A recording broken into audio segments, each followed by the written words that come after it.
Hello everyone, welcome back to my channel. कैसे हैं आप सब लोग? आई होप आप सब लोग ठीक होंगे। मैं भी ठीक हूँ। अभी टाइम हो रहा है सुबह के करीबन 8:30 बजे। 8:30 बजे से आज अपने ब्लॉग की शुरुआत कर रही हूँ। बुलबुल चली गई है स्कूल, पतिदेव भी पूजा करके चले गए हैं शॉप पे, और मैं लग गई हूँ आज थोड़ा सा अपने घर को अच्छे से क्लीन करने में। डीप क्लीनिंग कर रही हूँ।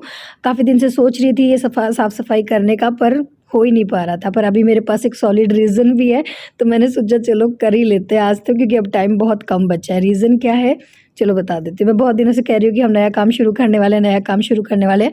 एक छोटी सी पूजा का व्लॉग तो मैंने आप लोगों के साथ शेयर भी किया था, और अभी जो है डेट फाइनल हो गई है। कार्ड्स भी जो है छप चुके हैं। आप लोगों को भी कार्ड मैं दे दूँगी, कम्युनिटी में पोस्ट कर दूँगी, तो आप लोग भी सब लोग इनवाइटेड है नए काम में। 29 को जो है नया काम हम शुरू करने वाले हैं, और क्या काम है वो तो आपको 29 को ही पता चलेगा। उस दिन आप लोगों के साथ पूरा मैं शेयर करूँगी, ठीक है? पूरा व्लॉग बनाऊँगी, वो आप लोगों के साथ शेयर करूँगी।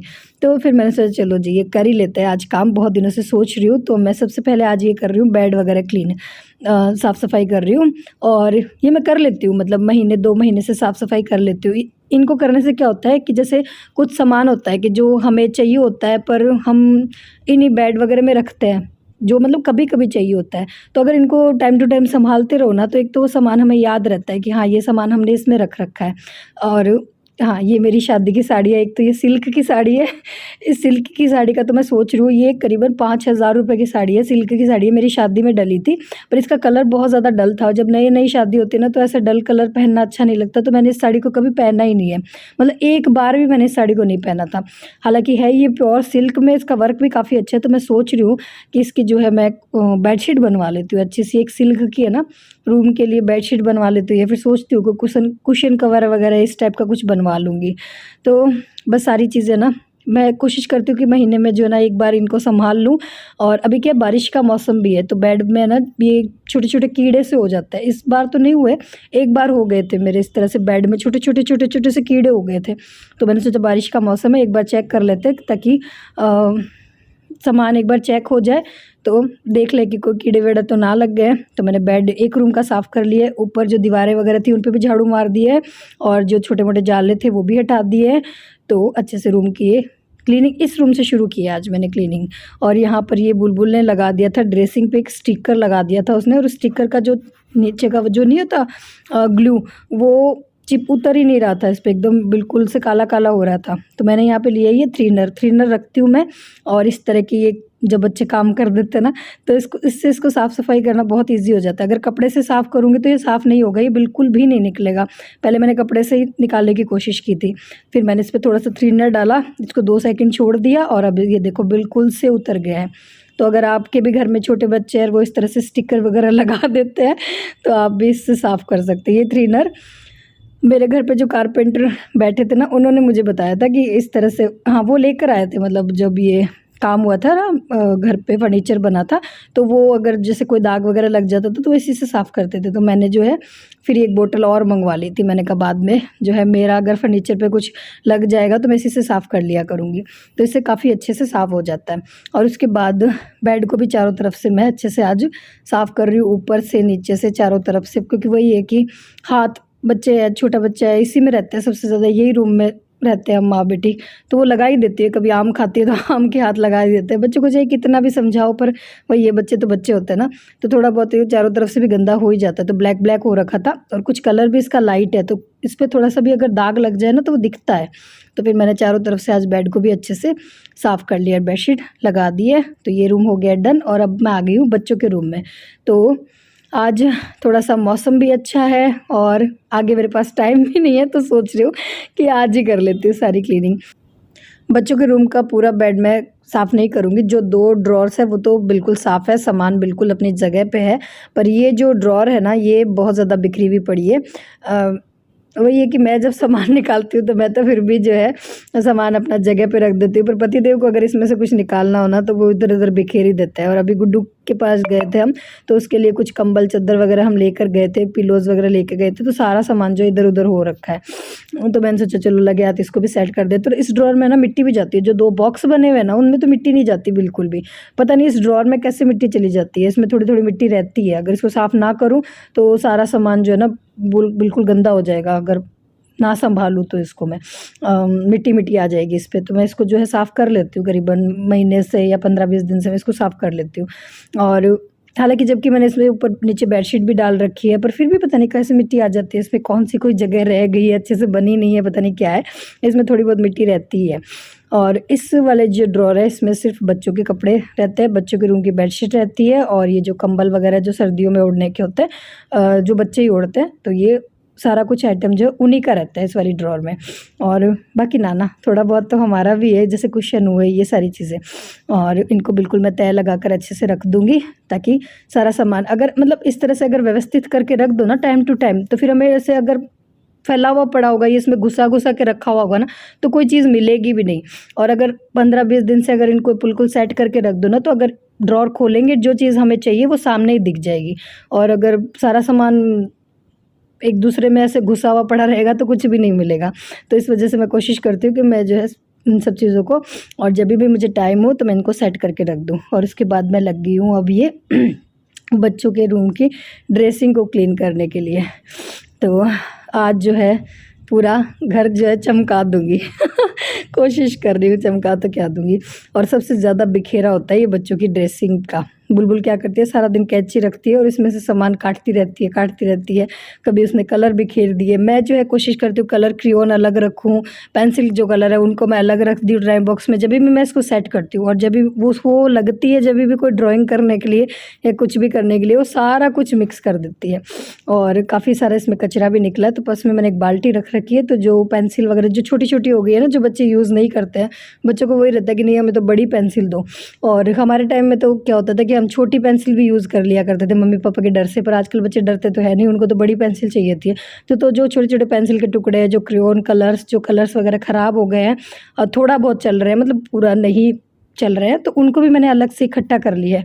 वो मैं दे दूँगी किसी को जो बच्चे यूज़ कर लेते हैं। देखिए वही बात है कि जिसको बहुत कुछ मिल जाता है ना, उन बच्चों को तो वैल्यू नहीं होती चीज़ों की, पर जिनको नहीं मिलता है ना, उनको हर चीज़ की वैल्यू होती है। तो बस जो चीज़ें फेंकने की है उनको फेंक दूँगी, और जो चीज़ें किसी को देने की है वो मैं इसमें डाल दूँगी। जैसे इरेज़र वगैरह है, उसने काफ़ी इरेज़र है जो तोड़ रखे हैं, बिल्कुल छोटे-छोटे कर रखे हैं, तो वो इरेज़र वगैरह हुए और शॉर्पनर वगैरह हुए। हर बच्चे जो नए चाहिए होते हैं, उनको कभी किसी तरह का इरेज़र चाहिए होता है, कभी किसी तरह का शॉर्पनर चाहिए होता है, तो बच्चे खूब सारे ले आते हैं और इतना यूज़ करते नहीं है, तो बस उन सबको मैंने अलग कर लिया है, तो किसी को दे दूँगी। और इधर ये बेड की ड्रॉअर है, उसको भी उसने बहुत हालत ख़राब कर रखी है, तो इन सब चीज़ों को भी जो है साफ़ कर दूँगी। तो अगर महीने 15 दिन से अगर हम इस तरह से अच्छे से क्लीनिंग कर लेना, तो एक तो फ़ायदा ये रहता है कि अचानक से अगर आपके घर में कोई आ जाए, आने वाला हो, तो आपको ये नहीं रहेगा कि यार सारा घर बिखरा पड़ा है, हमें तो फटाफट साफ़ सफाई करनी है, ये भी करना है, वो भी करना है। क्योंकि वही है कि अगर आप करते रहोगे तो आपका घर जो है ढंग से रहेगा, व्यवस्थित रहेगा। तो अचानक से कोई आ भी जाए तो वो टेंशन नहीं रहेगी कि सारा कुछ सँभालना है, अकेले सँभालना है। वैसे भी मैं तो अकेली हूँ, तो फिर अगर मेरे घर में कोई मेहमान आने वाला हो ना, तो मुझे किचन भी सँभालना होता है, घर भी साफ़-सफ़ाई करनी होती है। तो इस तरह से अगर किया हुआ तो फिर मुझे थोड़ा-सा ही काम रहता है, बहुत ज़्यादा मुझे नहीं रहता है। और इस तरह से अगर बेड में से चीज़ें निकाल कर अगर हम साफ़ कर लेते हैं ना, तो एक तो बेड में क्या है, स्पेस बन जाता है। मतलब अगर सामान जो है इधर-उधर फैला हुआ रहेगा बेड में अगर, तो स्पेस कम रहता है। और अगर हम चीज़ें निकाल के उनको अपनी जगह पर जो है बना के रख दें, तो बेड में जो है स्पेस भी बन जाता है। और जो बाहर जो फालतू की चीज़ें रखी रहती है ना इधर-उधर, आपने देखा होगा मेरे घर में कोई भी चीज़ इधर-उधर फालतू की नहीं रखी हुई होती, तो मैं उनको क्या करती हूँ, जो मेरे बहुत कम यूज़ की चीज़ होती है वो मोस्टली जो है मैं बेड के बॉक्स में ही रखती हूँ, ताकि वो दिखाई भी ना दे और मेरा घर जो है बिल्कुल सेट लगे, मैनेज रहे, गंदा ना लगे। तो इसी वजह से मैं कोशिश करती हूँ कि मैं जो है स्पेस बना लूँ, इनको साफ़ करती रहूँगी, थोड़ा-थोड़ा जो है स्पेस भी बनता रहेगा। जो चीज़ें मुझे नहीं चाहिए होती उनको मैं बाहर निकाल देती हूँ। ऐसा नहीं है कि जो मुझे नहीं चाहिए होती है उनको भी मैं बेड में घुसेड़े हुए रखूँ, काफ़ी दिनों तक वो पड़ी रहे और जगह जो है घेरी रहे। तो इस तरह से मैं साफ़-सफ़ाई रखती हूँ। और इधर आ गई हूँ मैं अब तीसरे वाले रूम में, और ये है मेरा पुराना रूम। मतलब मेरी शादी होकर जब मैं आई थी तो ये मेरा रूम था। मैंने पहले भी बहुत बार बताया व्लॉग्स में कि हमारा जो ऊपर का घर बना है, तो ये 2 रूम पहले से थे, इसीलिए इसमें जो है मार्बल्स लगे हुए हैं। इनके जो फ्लोर है इन पे मार्बल लगे हुए हैं, फर्श मार्बल के हैं और बाकी पूरे घर में लगी है टाइल्स, क्योंकि ये 2 रूम पहले के बने हुए हैं। तो ये मेरा रूम हुआ करता था पहले। तो अभी हमने इसमें रख रखा है एक दीवान। तो इस दीवान की आज मैंने जो है थोड़ी सी जगह चेंज कर दी है, क्योंकि पहले ये रखा हुआ था दूसरी साइड और वहाँ पर माता रानी की एक बहुत बड़ी फ़ोटो रख रखी है, जिसको हमें दीवार पर लगाना है, पर वो ये कि कारपेंटर मिल नहीं रहा है, दीदी के पास भी थोड़ा सा टाइम नहीं है, वो बिज़ी हो रखे हैं। एक दो बार उन्होंने बुलाया तो वो आए नहीं थे। तो वो अब फ़ोटो के आगे जो है ये बेड लगा रखा था मैंने, और इस पे क्या होता है कि जैसे मैं कपड़े उतार के लाती हूँ तो इसी रूम में रख देती हूँ दीवान पे, और फिर जब मुझे टाइम मिलता है तो मैं समेट लेती हूँ। उसके अलावा भी इस पे जो है थोड़ा बहुत सामान जो है दीवान पे रह ही जाता है, कोई चीज़ें पड़ी रहती है थोड़ी बहुत। तो मुझे लगा कि जो है माता रानी की फ़ोटो के सामने जो है बहुत ज़्यादा ये जो फैला रखा है ये अच्छा नहीं लगता है। तो आज मैंने जो है इसको शिफ्ट कर दिया दूसरी वाली साइड पे, और इस तरह से भी मैं करती रहती हूँ मतलब कोशिश करते रहते हैं, थोड़ा सा साइड अगर चेंज कर देना तो थोड़ा रूम का लुक भी चेंज हो जाता है। और उसके नीचे जो गंदगी होती है ना, बेड के नीचे बहुत ज़्यादा गंदगी निकलती है, तो जो दीवान वगैरह होते हैं जो मुझसे खिसक सकते हैं उनको तो मैं खिसका कर जो है इधर उधर उनकी साइड चेंज कर देती हूँ। और मेरे पास तो स्पेस भी है। हाँ, अगर आपके पास स्पेस नहीं है तो आप उसको वहीं रखें, बट अगर आपके पास है तो इस तरह से दीवान वगैरह की ना कभी कभी सेटिंग चेंज कर दो, तो उससे थोड़ा सा लुक भी चेंज हो जाता है और उसके नीचे से अच्छे से साफ़ सफाई भी हो जाती है। क्योंकि इनके नीचे बहुत ज़्यादा जो है मिट्टी वगैरह जाके इकट्ठी हो जाती है, क्योंकि झाड़ू निकालते हैं तो वो फर्श पे ही निकलती है, बेड वगैरह के नीचे से तो हम झाड़ू नहीं निकाल सकते। तो हाँ, जो किसका सकते हो वो किसका लो, मैंने ये नहीं कह रही कि डबल बेड अकेले किसकाना शुरू हो जाओ। और आज इस वाले रूम को सेट करने का थोड़ा सा ये वाला भी रीज़न था। इस रूम में पहले सोफ़ा भी रखा हुआ था, एक दीवान रखा हुआ था और एक ये सोफ़ा रखा हुआ था जो मेरी शादी का है। तो ये हमारे कोई यूज़ नहीं आ रहा था, अभी काफ़ी टाइम से ऐसे ही रखा था, क्योंकि हमने नया सोफ़ा ले लिया था तो ये ऐसे ही पड़ा था, तो ये आज दे दिया अनिल को।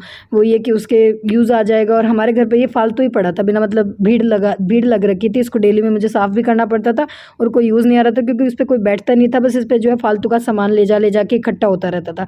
तो इस रूम को जो है ना, ये रूम जो बहुत सारा बहुत बिखरा हुआ रहता था। अब बस सिर्फ एक दीवान है, तो दीवान जो है मैं साफ़ कर लूँगी, बाकी पूरा रूम खाली है तो अच्छे से इसकी क्लीनिंग भी हो जाएगी। और ये सुबह में कपड़े धोए थे वो भी सूख चुके हैं, तो बस इनको भी उतार कर अब ले जाऊँगी अंदर और उसके बाद नहाऊँगी।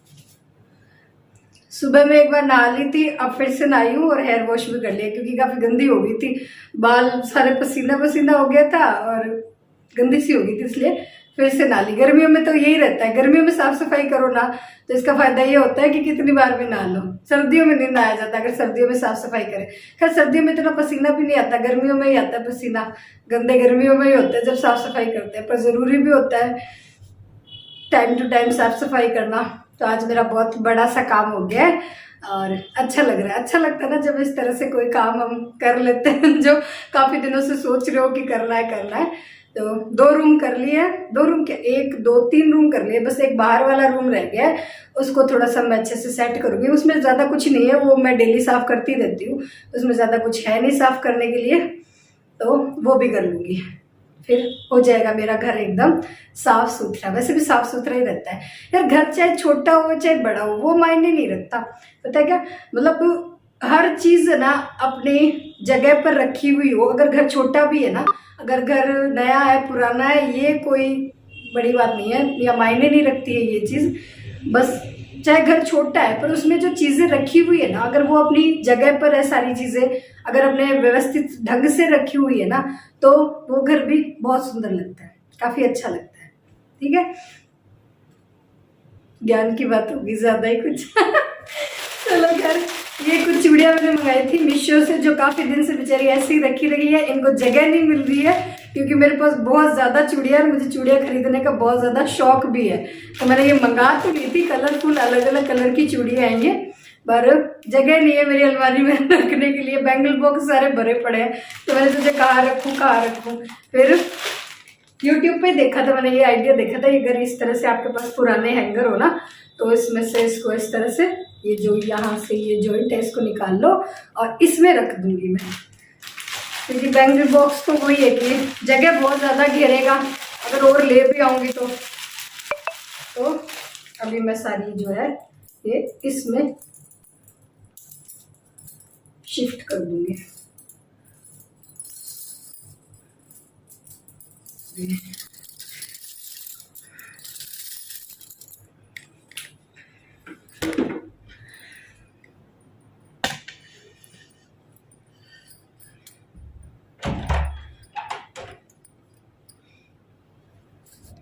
नहाने के बाद बाल सुखाने का भी टाइम नहीं मिला, गीले बालों में ही आ गई हूँ किचन में और बनाने लगी हूँ खाना। खाने में आज बना रही हूँ पनीर के परांठे, क्योंकि वो ये पनीर बहुत ज़्यादा इकट्ठा हो रखा है, सब्ज़ी खा खा के सब बोर हो गया, तो मैंने सोचा चलो आज पराठे बना देती हूँ।